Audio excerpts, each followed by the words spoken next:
مفتی صاحب میرا سوال یہ ہے کہ کیا قیام پاکستان میں علماء اہل حدیث کا بھی کردار ہے؟ بسم اللہ الرحمن الرحیم۔ قیام پاکستان یا تحریک پاکستان کے اندر جہاں دوسرے مسالک یا اکابرین کا کردار ہے، وہاں جماعت اہل حدیث کا بھی ایک نمایاں کردار ہے۔ اس کی بڑی تفصیل ہے، تفصیل کے ساتھ آپ کو بتا دیں، اختصار کے ساتھ تفصیل کے ساتھ علماء اہل حدیث کے جو کارنامے ہیں یا ان کے جو کردار ہیں میں آپ کے سامنے رکھنا چاہتا ہوں۔ تو دیکھیں، ایک جماعت یا ایک مسلک کے محنت سے یہ اتنا بڑا کام وجود میں نہیں آیا۔ اس کے لیے بہت ساری تحریکیں کام کر رہی تھی۔ مثال کے طور پر تحریک سیدین شہیدین، تحریک اہل حدیث، تحریک آزادی، تحریک مجاہدین، خلافت کمیٹی اور مجلس احرار اور مسلم لیگ، یہ 5 7 8 جو ہے تحریکیں اس جد و جہد کے اندر لگی ہوئی، یہ ساری تنظیمیں کام کر رہی تھی۔ ہر کسی کا حصہ تھا اس کے اندر، کسی ایک کو اس کا کریڈٹ نہیں جاتا یا اس کی جو ہے ہم فضیلت یا اس کو مقام نہیں دیتے کہ ایک ہی تنظیم کا یہ سارا کیا ہوا معاملہ ہے، بلکہ سبھی نے اپنا اپنے اس کے اندر حصہ ڈالا ہے۔ تو اس کے اندر اپنے علماء کے کردار کو یا ان کی خصوصیات کو یا ان کے کارناموں کو بیان کرتے ہوئے دوسرے مسالے کے علماء کے کردار کو کنڈم نہیں کرنا چاہیے، ان کو بھی تسلیم کرنا چاہیے۔ جماعت اہل حدیث کے علماء سے پہلے میں آپ کو چھوٹا سا خاکہ بیان کرنا چاہتا ہوں کہ انگریز برطانیہ سے ہندوستان کے اندر صرف کاروبار کرنے کی حیثیت سے آیا تھا۔ آ کر انہوں نے سب سے پہلے سراج الدولہ ایک بادشاہ ہے جس کو انہوں نے شکست دی اور کلکتہ کے اوپر انہوں نے حملہ کر کے اس کو اپنا غلام بنایا۔ اس کے بعد علماء کو، پھر مدارس کو، پھر پورے ہندوستان کے اوپر انہوں نے حملہ کر کے اپنا غلام بنا لیا پورے ہندوستان۔ پھر انگریز کے خلاف یہ ساری تحریکیں اٹھی۔ قائد محترم کا نعرہ تھا کہ ہندو مسلم کے حقوق کی علیحدہ علیحدہ ان کی ریاست ہونی چاہیے، ہندو علیحدہ ہوں، مسلمان علیحدہ ہوں۔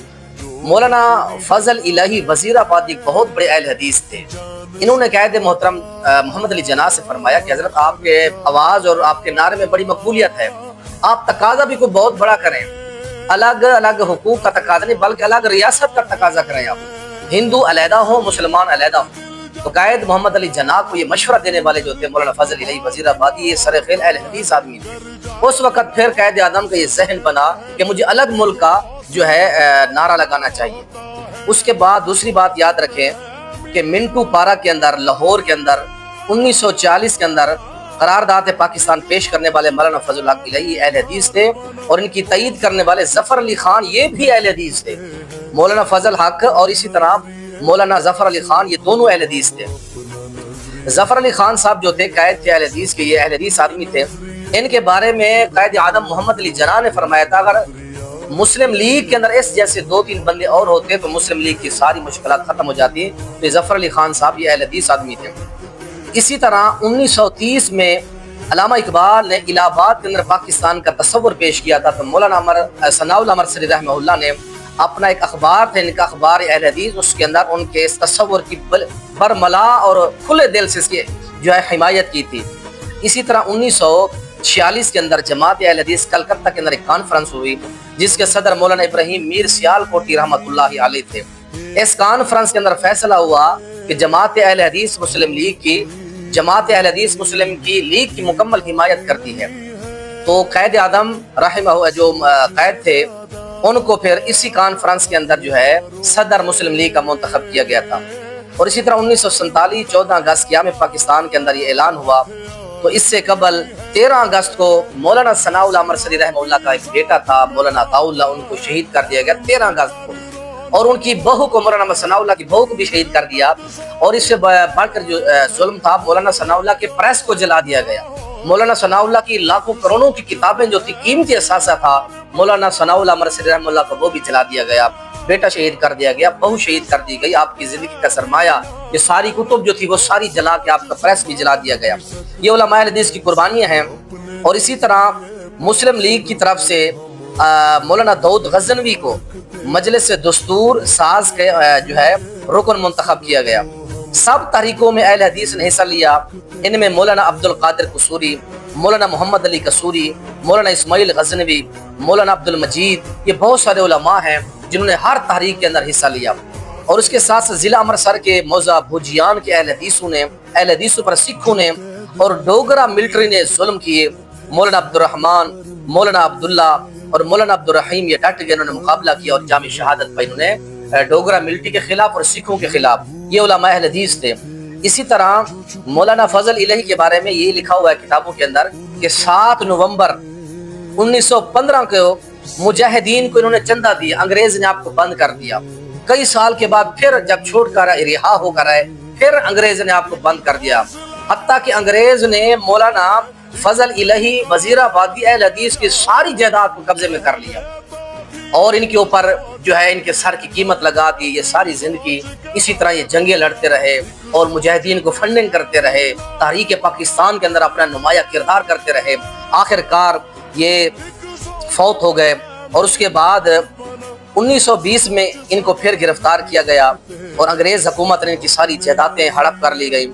اور اسی طرح پھر مولانا فضل الہی ابھی لڑائی کے اندر تھے یا اسی طرح اپنی وہ ساری جدوجہد کر رہے تھے تو لیاقت علی خان نے کشمیر میں جنگ بندی کا معاہدہ کر لیا تھا، تو مولانا فضل الہی اس معاہدے سے مایوس ہو گئے اور اسی مایوسی کے اندر پھر بیمار ہو کر فوت ہو گئے، اللہ کو جا ملے۔ اور اسی طرح علماء اہل حدیث کی قربانیاں، ہندوستان کا جو سب سے وزیر اعظم تھا جس کا نام جواہر لال نہرو تھا، اس نے اپنی کتاب اور ایک بیان میں کہا کہ پورے ہندوستان کے لوگوں کی قربانیاں ایک طرف اور علماء اہل حدیث کی قربانیاں ایک طرف۔ بنگال کے 2 لاکھ اہل حدیثوں کو شہید کیا گیا تھا۔ اور اس طرح ہندوستان کا ایک محلہ تھا، محلہ صادق پورہ۔ محلہ صادق پورہ انتہا درجے کا خوبصورت علاقہ تھا جہاں باغات تھے، عمارتیں تھی، خوبصورت مکان، بلڈنگیں تھی۔ این عید کے وقت انگریز حکومت نے اس محلہ صادق پورہ کے اوپر بلڈوزر پھیر دیا اور اہل حدیثوں کا یہاں قبرستان تھا اس کو کھود دیا گیا، بے حرمتی کی گئی اور یہاں سرکاری عمارتیں کھڑی کر دی گئی۔ تو اسی طرح ان لوگوں نے اور اس کے علاوہ بہت سارے خاندان اہل حدیثوں کے، جن میں سے لکھنوی خاندان تھا، غزنوی خاندان، قصوری خاندان، تاجپوری خاندان اور اسی طرح انصاری خاندان، سندھ کا راشدی خاندان، کیلانی خاندان، تالپوری خاندان، یہ سارے اہل حدیث خاندان تھے جنہوں نے اپنی قربانیاں پیش کی۔